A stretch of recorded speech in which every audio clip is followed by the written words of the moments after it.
भाई जो गुरु बचन पे डट गए, कट गए फंद चुरास।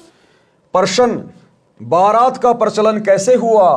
यानी शादी विवाह में पहले जो बारात लेकर जाते थे 100-200 व्यक्ति, उसका प्रचलन कैसे हुआ? उत्तर, राजा लोगों से प्रारंभ हुआ। वे लड़के के विवाह में सेना लेकर जाते थे अपनी मान बढ़ाई के लिए, अपने रुतबे को कायम रखने के लिए कि फला फला राजा आ रहा है, फला फला राजपूत, फला फला ठाकुर जी आ रहे हैं। बड़ी शानो शौकत के साथ में गाड़ी घोड़े, हाथी घोड़े लेके, सैनिक लेके, हथियार लेके, लोग दिखावे के लिए, अपनी झूठी शानो शौकत के लिए इतना आडंबर और पाखंड करके चलते थे। राजा लोगों से प्रारंभ हुआ। वे लड़के के विवाह में सेना लेकर जाते थे। रास्ते में राजा की सुरक्षा के लिए सेना जाती थी, जिसका सब खर्च लड़की वाला राजा वहन करता था। अब सामने वाला भी राजा और वो भी राजा। अब राजाओं को तो दिक्कत नहीं, भैया कितना खर्चा वहन कर लो। लेकिन फिर ये परंपरा आम समाज में आ पड़ी और आम समाज में व्यक्ति इस कुप्रथा का शिकार हो गया। अपनी जमीन बेच बेच के, लोगों से कर्जा ले लेके बेचारा फिर उस कुप्रथा को निभाने लगा। राजा लोगों से बारात का प्रचलन प्रारंभ हुआ। वे लड़के के विवाह में सेना लेकर जाते थे। रास्ते में राजा की सुरक्षा के लिए सेना जाती थी, जिसका सब खर्च लड़की वाला राजा वहन करता था। सेठ साहूकार दहेज में अधिक आभूषण तथा धन देते थे। वे गांव के अन्य गरीब वर्ग के व्यक्तियों को दिहाड़ी पर ले जाते थे, जो सुरक्षा के लिए होते थे। उनको पहले दिन लड़के वाला अपने घर पर मिठाई खिलाता था। लड़की वाले से प्रत्येक रक्षक को 1 चांदी का रुपया तथा 1 पीतल का गिलास दिलाया जाता था। जो गरीब वर्ग अपनी गाड़ी तथा बैल ले जाते थे, उनको कुछ अधिक राशि का प्रलोभन दिया जाता था। पहले जंगल अधिक होते थे, यातायात के साधन नहीं थे। इस प्रकार यह एक परंपरा बन गई। उस समय अकाल गिरते थे, लोग निर्धन होते थे। कोई धनी अकेला मिल जाता था तो उसको लूटना आम बात थी। इस कारण से बारात रूपी सेना का प्रचलन हुआ। फिर यह एक लोक दिखावा परंपरा बन गई, जिसकी अब बिल्कुल आवश्यकता नहीं है। चलो, उस समय तो लोगों की आवश्यकता थी उनको साथ में लेके जाना, लुटेरों के डर से या अन्य किसी भय से। लेकिन वर्तमान में क्या आवश्यकता है इस बारात को लड़की वाले के घर पे चढ़ाने की, जो सिवाय खाने पीने के अलावा कुछ नहीं करती, अगले की इज्जत बिगाड़ने के अलावा कुछ नहीं करती, अश्लील गानों के ऊपर गलियों में नाचने कूदने के अलावा कुछ नहीं करती। सिर्फ बेइज्जती का कारण है, बेइज्जती का कारण है। बारात जा रही है, डीजे बज रहा है। आधे से लोग तो यूं गांव की लड़कियों को देखते रहते हैं, जो छतों पे बैठी बैठी लड़के को देखती रहती है। अब वो भी निकम्मी है, नालायक है। क्या देख रही है उसको? अपने पति को देखना जो अपने घर में है, उसके पति को देख रही है, दूल्हा कैसा है, कैसा सुंदर है। ये पतिव्रता स्त्री के लक्षण नहीं है। अपने पति के अलावा किसी और की प्रशंसा करना, इस प्रकार से देखना विशेष भाव से, ये पतिव्रता स्त्री का लक्षण नहीं है। अरे ये तो समाज की बिगड़ी हुई औरतें, जिनको वेश्या कहा जाता है, वो अपने झरोखों से गैर पुरुषों को देखा करती थी, हार श्रृंगार करके उनको रिझाने के लिए कि मेरा ग्राहक मेरे पास आ जाए। और काल ने ये कुरीति गांव गांव में पैदा कर दी। शादी होती है, दूल्हा आ रहा है, गांव वाले आ रहे हैं, लड़के अश्लील हरकतें कर रहे हैं, ऊपर लड़कियों की तरफ देख रहे हैं, ऊपर से वो भी हंस रही हैं, देख रही हैं। तो समाज ने हर प्रकार से अश्लीलता की आग लगा रखी है। वर्तमान में बारात की कोई आवश्यकता नहीं है। प्रश्न, भात तथा न्योदा न्योदार कैसे चला? उत्तर, उसका मूल भी बारात का आना, दहेज का देना, बारात ले जाने के लिए लड़के वाले द्वारा मिठाई खिलाना। यानी बारातियों को लोभ लालच दिया जाता था कि तुम्हें 3 दिन तक बढ़िया खिलाएंगे पिलाएंगे, और आते समय 1-1 पीतल का लोटा और 1-1 चांदी का सिक्का भी दिलाएंगे।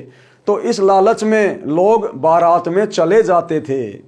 फिर धीरे धीरे ये परंपरा बन गई। लड़की वाले के लिए भी उस बारात के लिए मिठाई तथा रुपया गिलास देना आदि के कारण भात तथा न्योंदा प्रथा प्रारंभ हुई।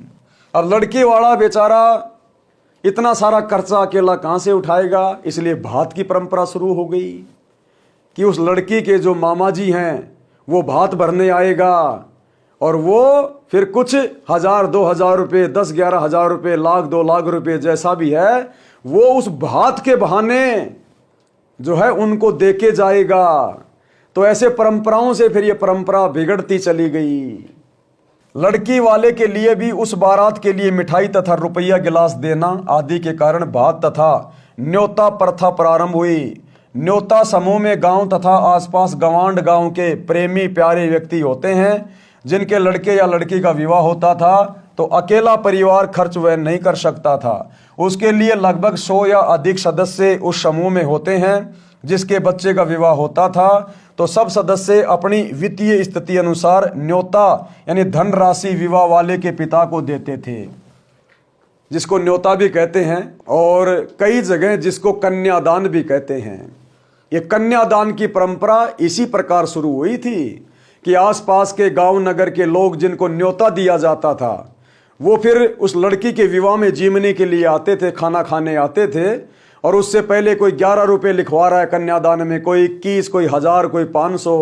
तो पहले जब समाज में किसी गरीब की लड़की की शादी होती थी तो वो बेचारा अकेला बारात का इतना खर्चा, लेन देन का इतना खर्चा नहीं उठा पाता था। तो ये कन्यादान की परंपरा शुरू हो गई उसकी मदद के लिए। आसपास के लोग वहां आते थे, खाना खा जाते थे और कन्यादान के नाम पे कुछ उसकी धन देकर मदद कर देते थे। तो इस प्रकार से ये कुप्रथाएं समाज के अंदर प्रचलित हुई हैं।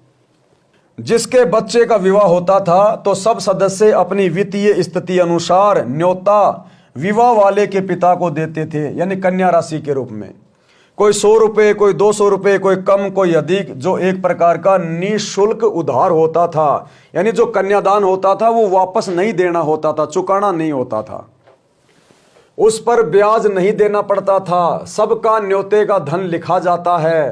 प्रत्येक सदस्य की बही यानी डायरी में प्रत्येक विवाह पर दिया न्योता लिखा होता है। इस प्रकार विवाह वाले परिवार को धन की समस्या नहीं आती है। भात क्या है, ये भात क्यों शुरू हुआ? भात भी इसी कड़ी में भरा जाता है। बहन के बच्चों के विवाह में कुछ कपड़े तथा नगद धन देना भाई द्वारा की गई सहायता भात कहा जाता है। जो धन बहन को लौटाना नहीं होता। जिन बहनों के भाई नहीं है वे उस दिन अति दुखी होती हैं, एकांत में बैठकर रोती हैं। और भाई और बहनों, ये परंपराएं तो समाज में काल प्रेरणा से शुरू हो गई, लेकिन उन नादानों को ये नहीं पता सतगुरु के ज्ञान के बिना, शास्त्रों के ज्ञान के बिना, परमात्मा के विधान के बिना आज भले ही वो भात परंपरा में अपनी बहन को धन दे रहा है, पैसा दे रहा है, कपड़ा दे रहा है, कल को उसकी बहन ने वो चुकाना पड़ेगा। ये इस काल का अटल विधान है। एक लेवा एक देवा दूतम, कोई किसी का पिता नहीं पुतम। ऋण संबंध जुड़ा सब नाता, अंत समय सब 12 बाटा। आज वो भाई भात भरकर, छूचक भरकर जो अपनी बहन की मदद कर रहा है फ्री में, कल को वो बहन जब मरेगी तो फिर वो गाय बनेगी, भैंस बनेगी और अपने भाई के घर पर दूध दे देकर, लट खा खा के, इंजेक्शन खा खा के उसने अपने भाई को दूध दे देकर और वो अपना ऋण चुकाना पड़ेगा। ये इस काल का भयंकर षड्यंत्र है। या वो भाई बनेगा कुम्हार और बहन बनेगी गधी और उसने लट खा खा के 24 घंटे काम करके अपना वो ऋण चुकाना पड़ेगा। आज वो व्यक्ति अपनी लड़की की शादी में जो कन्यादान लिखवा रहा है, कल को उसने वो चुकाना पड़ेगा। उन सब का बैल बनके, उन सब के खेतों में कमर तोड़ मेहनत करके। ये काल का विधान है, रूल है। इसलिए सतगुरु रामपाल जी के भक्तों में ये परंपराएं नहीं हैं। केवल 17 मिनट में रमेणी पद्धति से, वैदिक सनातनी पद्धति से विवाह होता है। ना कन्यादान, ना भात, ना छूचक, ना लेन, ना देन, ना बैंड, ना बाजा, ना घोड़ी, ना बाराती, ना कोई आडंबर, कुछ नहीं। तभी तो हम भक्ति सफल कर पाएंगे। अन्यथा समाज की परंपराओं में उलझे रहेंगे तो कैसे हमारी भक्ति बनेगी? एक तरफ तो हम मटके में पानी डाल रहे हैं और नीचे से छेद कर दिया तो पानी मटके में कैसे रुकेगा? तो एक तरफ तो सतगुरु से उपदेश लेके भक्ति कर रहे हैं अपने मोक्ष के लिए, आत्म कल्याण के लिए, भक्ति धन जोड़ने के लिए, और भक्ति रूपी मटके में हमने नीचे से छेद कर दिया इन परंपराओं वाला, लेन देन वाला। तो हमें तो काल यहीं पर बुला कर रख लेगा, यहीं पे फंसा के रख लेगा। इसलिए गुरुदेव भगवान कहते हैं कि भक्ति मार्ग पर यदि आपको सफर करना है, यात्रा करनी है, तो आपने इन सामाजिक परंपराओं का, कुप्रथाओं का, रीति रिवाजों का, त्योहारों का, व्यर्थ के लेन देन का, आपने ये बोझ यहीं छोड़ना पड़ेगा, यहीं पटकना पड़ेगा।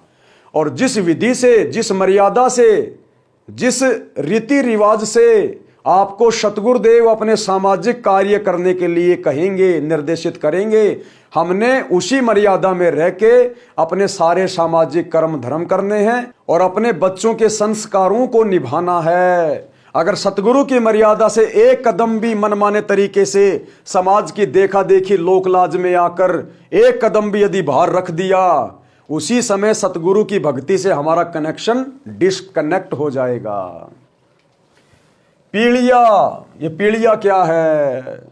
जैसे बच्चा उत्पन्न होता है तो बहन के घर में भाई कुछ कपड़े लेके जाता है, कुछ धन लेके जाता है, उसको कहते हैं पीढ़िया।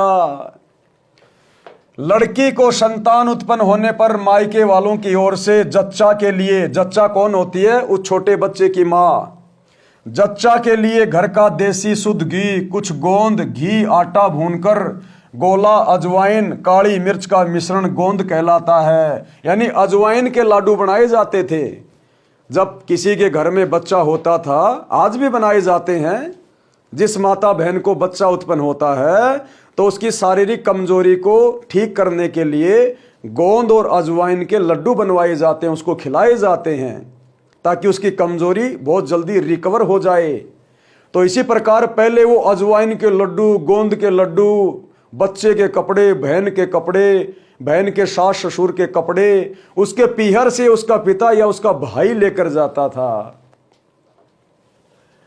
नवजात बच्चे के छोटे छोटे कपड़े, जुगले भी मायके वाले तथा लड़की की ननदों द्वारा लाए जाते हैं। ये परंपरा है जो कपड़े 1 वर्ष के पश्चात व्यर्थ हो जाते हैं। अब बच्चा उत्पन्न हो गया, अब बच्चा तो है 15 दिन का, 20 दिन का, और 50 उनके रिश्तेदार हैं, हर कोई आएगा हैं। कोई उस बच्चे के 3 कपड़े ला रहा है, कोई 4 कपड़े ला रहा है, उसकी 50 ड्रेस इकट्ठी कर दी। अब 1 साल के बाद वो बच्चा बड़ा हो जाएगा, उनमें से एक भी कपड़ा काम नहीं आएगा, वो फेंकने पड़ेंगे या उनकी गुदड़ी बनानी पड़ेगी। तो ये व्यर्थ की परंपरा है, व्यर्थ का पैसा बर्बाद करना है। ये खाली समाज की कुप्रथा है, ये देखा देखी वाले कर्म, मनमाना आचरण सतगुरु के शरण में आने के बाद हम भक्तों ने छोड़ने पड़ेंगे, त्यागने पड़ेंगे। और इस प्रकार से बहन भाई के ऊपर एक दूसरे का कर्ज भी चढ़ रहा है, जो अगले जन्मों में एक दूसरे के पशु बनकर उतारने पड़ेंगे। यह परंपरा है जो कपड़े 1 वर्ष के पश्चात व्यर्थ हो जाते हैं। इस तरह की परंपरा को त्यागना है, क्योंकि जीवन के सफर में व्यर्थ का भार है। आप अपनी बेटी की सहायता कर सकते हैं, जैसे गाय भैंस लेनी है, बेटी की आर्थिक स्थिति कमजोर है तो उसको नगद रुपए दे सकते हैं। आप उधार रूप में अपनी बेटी की, अपने रिश्तेदारों की चाहें तो मदद कर सकते हैं, परंतु विवाह के समय नहीं। लेकिन शादी के समय आपने ना अपनी बहन की मदद करनी है और ना अपने किसी रिश्तेदार की मदद करनी है, क्योंकि शादी एक व्यर्थ की परंपरा है। और हमने तो, सतगुरु के भक्तों ने तो इन परंपराओं में जाना तो दूर, हमने सहयोग भी नहीं करना, ना पैसे से ना ही शारीरिक रूप से। इसलिए हमने इन परंपराओं से बचना है। हाँ, यदि वैसे उसको धन की आवश्यकता है किसी अच्छे काम के लिए, गाय लानी है दूध पीने के लिए, भैंस लानी है, या कोई मकान बनाना है, बच्चों की फीस भरनी है, ऐसे समय में आप जी एक दूसरे की मदद कर सकते हैं उधार रूप में, कि भाई ठीक है मेरे पास में कुछ पैसे रखे हैं, आप जी को मैं बिना ब्याज पर दे रहा हूं। हमने ब्याज नहीं लेना भक्तों ने भूल कर भी, कि बिना ब्याज पे मैं आपको 10, 15, 20 हजार रुपये, जैसे भी आपका सामर्थ्य है और जैसी भी उसकी डिमांड है, जितनी आप मदद कर सकते हैं आप उधार रूप में कर सकते हैं। लेकिन यदि बहन बेटी के घर में ब्याह शादी है, कोई बात है, छूचक है, बच्चों का जन्मदिन है, या और कोई पाखंड है, कोई त्योहार है, और वो यदि आपसे मदद मांगती है और यदि आपने मदद कर दी, तो फिर उन कुप्रथाओं में आपका सहयोग माना जाएगा। इसलिए हमने बहुत सोच समझ के कदम आगे बढ़ाना है। जैसे गाय भैंस लेनी है, बेटी की आर्थिक स्थिति कमजोर है तो उसको नगद रुपए दे सकते हैं, परंतु विवाह के समय नहीं। बेटी का आपकी संपत्ति में से हक दे सकते हैं अगर बेटी लेना चाहे तो। आपकी बेटी या बहन के घर में शादी है, वो सामाजिक रीति रिवाज के हिसाब से अपनी परंपराओं का निर्वाह कर रही है, और वो बेटी अपने भाई अपने पिता से आर्थिक मदद मांगती है, और भाई या पिता उन्होंने गुरु का ज्ञान ले रखा है, वो अपनी मर्यादा तोड़ नहीं सकते, गुरु का वचन तोड़ नहीं सकते, तो वो तो प्यार प्रेम से मना करेंगे कि बेटी देख, आपको पता है हमने गुरुदेव से नाम ले रखा है और ये समाज की व्यर्थ की परंपराएं हैं, झूठी मर्यादाएं हैं, हम इनमें ना खुद फंसते ना किसी का हम सहयोग करते। बेटी हम आपकी इस जगह पे मदद नहीं कर पाएंगे, बाकी वास्तव में आपको ज़रूरत के समय पैसों की आवश्यकता पड़े तो हम आपकी ज़रूर मदद करेंगे। और यदि वो बेटी नाराज होकर या अपने सास ससुर के बहकाव में आकर यदि पिता की संपत्ति से अपना हक मांगती है तो भाई कानूनी तौर पर उसका हक बनता है। तो आप लोगों ने अपनी बेटी का हक यदि वो मांगती है जमीन में तो आप उसको दे सकते हैं। अगर वो मांगेगी तो आपने देना पड़ेगा, कानूनन भी देना पड़ेगा, और सतगुरु के भगत होने के नाते भी अपनी बेटी को अपनी संपत्ति का जो हिस्सा जो उसके हिस्से में आता है वो आपने उसको देना पड़ेगा। तो यदि वो अपनी बेटी की शादी के समय यदि अपनी संपत्ति में से अपने पिता से हिस्सा मांगती है तो पिता संपत्ति का हिस्सा जानकर उसको दे सकता है, लेकिन ब्याह शादी में उसने बिल्कुल भी मदद नहीं करनी है, और ना ही ऐसे समय में, क्योंकि ऐसे समय भगत की परीक्षा के समय होते हैं। फिर भगत कहीं कमजोर ना पड़ जाए कि शादी के मामले में तो खाली 20-25 हज़ार रुपये देने पड़ेंगे और संपत्ति में हिस्सा दूंगा तो ये तो कई लाखों की ले जाएगी, तो क्यों ना इसको 20-25 हज़ार रुपये दे देता हूं, पीछा छूट जाएगा। भले ही पूरी संपत्ति क्यों ना चली जाए, लेकिन सतगुरु का वचन नहीं तोड़ना, क्योंकि सतगुरु के वचन से बड़ी संपत्ति धरती पे कोई नहीं है।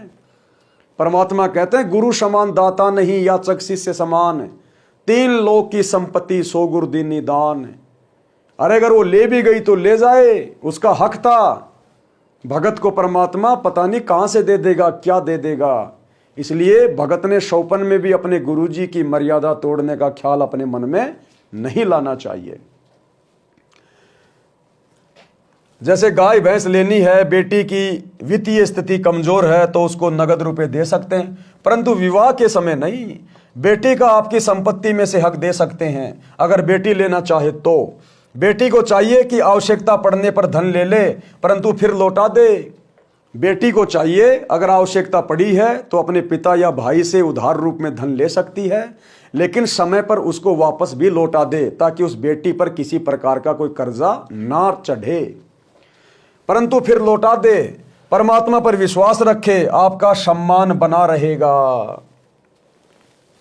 समाधान, इन सब का समाधान है कि विवाह को सूक्ष्म वेद के अनुसार किया जाए। यानी जो शादी विवाह है, गुरुदेव कह रहे हैं समाधान यही है कि समाज की व्यर्थ की परंपराओं और रीति रिवाजों को त्याग कर सामान्य तरीके से खुद भी सुखी रहो, सामने वाले को भी सुखी रहने दो, और सूक्ष्म वेद के अनुसार शादी विवाह करें। सूक्ष्म वेद क्या है? 4 वेदों का पिता। सूक्ष्म वेद भक्ति का निष्कर्ष, वास्तविक ज्ञान, कबीर सागर, आदरणीय गरीबदास जी का ग्रंथ साहिब। और जब परमात्मा धरती पर सतगुरु रूप में प्रकट होकर ज्ञान देते हैं, सत्संग करते हैं, उसको भी सूक्ष्म वेद का ज्ञान कहा जाता है। इन सब का समाधान है कि विवाह को सूक्ष्म वेद के अनुसार किया जाए। आप जी ने 4 वेद सुने, यजुर्वेद, ऋग्वेद, सामवेद तथा अर्थर्वेद, परंतु 5वां वेद सूक्ष्म वेद है जो स्वयं पूर्ण ब्रह्म परमात्मा ने पृथ्वी पर प्रकट होकर अपने मुख कमल से अमृतवाणी द्वारा प्रदान किया है, जिसको कबीर वाणी भी कहते हैं, कबीर सागर का सरलार्थ भी कहते हैं, सदग्रंथ साहिब भी कहते हैं। मेरे यानी रामपाल दास के अनुयायी यानी पूज्य सतगुरुदेव जी के भगत, हमारे जैसे भगत, मेरे रामपाल दास के अनुयायी उसी 5वें वेद के अनुसार विवाह रस्म करते हैं, यानी रमेणी पद्धति से शादी करते हैं, जो कि वैदिक पद्धति है, जिसमें कोई उपरोक्त परंपरा की आवश्यकता नहीं पड़ती। विवाह पर तथा अन्य अवसरों लड़की लड़के वाले पक्ष का कोई खर्च नहीं कराना होता। केवल कन्यादान यानी बेटी दान करना है। लड़की अपने पहनने के लिए केवल 4 ड्रेस ले जा सकती है, जूता तो पहन ही रखा है। बस जिस घर में जाएगी वह परिवार उसी बेटी को अपने घर के सदस्य की तरह रखेगा, क्योंकि लड़की भगत की, लड़का भी भगत का, दोनों ने गुरु से उपदेश ले रखा होता है। तो आपस में उनका कहीं टकराव नहीं होता, कहीं मनमुटाव नहीं होता। उस घर में भी सतगुरु की भक्ति, सतगुरु की मर्यादा, और उस घर में भी सतगुरु की भक्ति, सतगुरु की मर्यादा। तो उनका विवाह सुखमय हो जाता है। और साथ में ना कोई परंपरा, ना कोई रीति रिवाज, ना कोई भात, ना छूचक, ना डीजे, ना पंडित, ना काजी, ना लेना ना देना, ना दहेज, ना बाराती। तो खर्चा भी 1 रुपये का नहीं हुआ, और सामने वाला उसे अपनी बेटी बनाकर ले गया। इस प्रकार दोनों परिवार सुखी रहते हैं और गुरु आशीर्वाद से अपनी भक्ति करते हैं। अपने घर की वित्तीय स्थिति के अनुसार अन्य सदस्यों के सामान, सर्व आवश्यक वस्तुएं उपलब्ध कराएगा। बेटी अपने माता पिता, भाई भाभी पर कोई भार नहीं बनेगी। जब कभी अपने मायके आएगी तो कोई सूट तथा नगद नहीं लेगी। यानी सतगुरु की शरण में आने के बाद जो सतगुरु के भगत होते हैं, जब वो लड़की कभी कभार अपने मायके, अपने माता पिता से मिलने आएगी, तो जाते समय वो अपने माता पिता से कोई डिमांड नहीं करेगी, ना महंगे महंगे कपड़ों की, ना कोई सूट सलवार की, ना ही पैसे और धन की, किसी चीज की नहीं। बेटी 2, 4, 5, 10 दिन जब तक अपने मायके रहेगी, अपने माता पिता के साथ परमात्मा की चर्चा करेगी, सत्संग सुनेगी, अपनी भक्ति करेगी, और जाते समय चुपचाप अपने मायके चली जाएगी। क्योंकि ना तो माता पिता देंगे कुछ, क्योंकि सतगुरु की मर्यादा है, और ना ही वो बेटी जो उपदेशी है, ना वो कुछ अपने माता पिता से लेगी। तो एक दूसरे के ऊपर भार नहीं चढ़ेगा। भार नहीं चढ़ेगा तो मर्यादा नहीं टूटेगी, मर्यादा नहीं टूटेगी तो दोनों की भक्ति सफल होगी, और सतगुरु आशीर्वाद से उन पर कोई आपत्ति नहीं आएगी। जब कभी अपने मायके आएगी तो कोई सूट तथा नगद नहीं लेगी, जिस कारण से भाभी भाई को भी प्यारी लगेगी। भाभी को ननद इसलिए खटकती है कि आ गई, 4-5 हजार रुपए खर्च करवा कर जाएगी, परंतु हमारी बेटी सम्मान के साथ आएगी और सम्मान के साथ लौट जाएगी। और माता पिता, भाई भाभी यही कहेंगे कि बहन 2 दिन और रुक जा, चली जाना, क्या दिक्कत है, 2 दिन और रुक जा, क्योंकि पता है कि कोई खर्चा नहीं है सिवाय परमात्मा के भंडारे के अलावा। और वो भगत है भाई, भंडारा तो हम किसी अन्य को भी करवा देते हैं। और वो बेटी अगर भंडारा करेगी तो उसके बदले में उस घर के बर्तन भी साफ करेगी, झाड़ू भी निकालेगी, जब तक वो रहेगी तब तक। तो ना माता पिता पे भार चढ़ा, ना भाई भाभी पे, और ना उस बहन पे। परंतु हमारी बेटी सम्मान के साथ आएगी और सम्मान के साथ लौट जाएगी। अपने मायके वालों से कोई वस्तु नहीं लेगी, जिससे दोनों पक्षों का परस्पर अधिक प्रेम सदा बना रहेगा। भक्ति भी अच्छी होगी। इस प्रकार जीने की यथार्थ राह पर चलकर हम शीघ्र मंजिल पर मोक्ष प्राप्त करेंगे, शीघ्र मंजिल प्राप्त करेंगे। प्रश्न, जिनको संतान प्राप्त नहीं होती है उन बेऔलादे संतानहीन का तो सुबह या शुभ कर्म को जाते समय मुख देखना भी बुरा मानते हैं, ऐसा क्यों? सवालकर्ता ने सवाल किया है कि समाज में जिस प्रकार से पुरानी परंपराओं के तहत या लोक वेद के आधार से जिन बहन बेटियों को संतान उत्पन्न नहीं होती है, उनका तो सुबह सुबह मुंह देखना भी अशुभ माना जाता है, उनको बांझ की संज्ञा दे दी जाती है। तो समाज में ये कुप्रथा क्यों पड़ी, इसका क्या कारण है? क्या वास्तव में उन बहन बेटियों का मुंह देखना अशुभ होता है? क्या बेऔलादा इंसान वास्तव में बुरा होता है? क्या वो पापात्मा होती है, या फिर कोई बहुत अच्छी धर्मात्मा होती है जिस कारण से उसके घर में परमात्मा संतान नहीं भेज रहा? तो भाई और बहनों, कल रात्रि 8 बजे हम सवालकर्ता के इस जवाब को सतगुरु रामपाल जी परमेश्वर जी के कर कमल से लिखित इस पवित्र पुस्तक जीने की राह में पढ़ेंगे कि ये क्या कारण है, क्या कारण नहीं है। तो आज के वीडियो में केवल इतना ही। आप सभी से प्रार्थना है, यदि आप जीने की राह पुस्तक पर वीडियो नंबर 1 से ये वीडियो देखने शुरू नहीं किए हैं तो आप जी को जरूर देखने चाहिए। ये पुस्तक आपको वास्तव में जीने की राह बताएगी, आपको एक सभ्य समाज का सभ्य इंसान बनाएगी, आपके बच्चों में अच्छे संस्कार पैदा करेगी, आपको परमात्मा से भक्ति से जुड़ने की प्रेरणा करेगी, और आपके डामाडोल जीवन को सुखमय बनाएगी। तो आज की वीडियो में भाई और बहनों केवल इतना ही। गुरुदेव भगवान हम सभी को आज्ञा दें, इजाज़त दें, सद्बुद्धि दें, आशीर्वाद दें। कल रात्रि 8 बजे सभी भगत भाई बहन फिर से लाइव जुड़िए आगे की वीडियो में। बंदी छोड़ सतगुरु रामपाल जी भगवान की जय। भाई जो गुरु बचन पे डट गे, कट गे फंद 84 के, कट गे फंद 84 के, कट गे फंद